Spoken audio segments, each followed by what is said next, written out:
Grillage fermé et locaux vides depuis près de 9 mois, l'ancienne université Thalès devrait rouvrir ses portes d'ici quelques semaines pour se transformer en centre de formation pour réfugiés.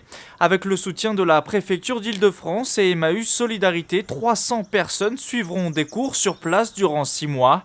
Objectif, leur enseigner le français et faciliter leur intégration professionnelle. Un projet étalé en tout sur 9 ans, auquel s'est ralliée la mairie après avoir préempté le terrain il y a plus d'1 an. On y adhère, je dirais, par nécessité, par obligation, mais on y adhère aussi parce que c'est un projet qui nous semble avoir du sens.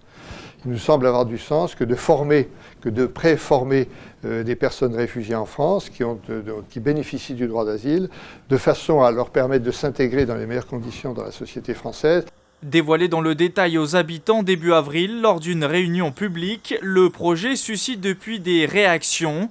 Entre inquiétude et étonnement pour certains, il est aussi critiqué par le Front National qui réclame la tenue d'un référendum local sur le sujet. Vu la proportion de ce centre qui est assez inédite, ça va évidemment modifier le visage de la ville. Je pense que les premiers concernés sont les personnes de la ville, mais aussi les élus et les personnes qui habitent Versailles Grand Parc, parce que les infrastructures vont être aussi sollicitées sur l'ensemble de Versailles Grand Parc. Face aux demandes d'un scrutin local, la mairie assure que le conseil municipal est légitime en la matière et qu'un ancien référendum n'avait réuni que 200 votants sur 5000 électeurs potentiels.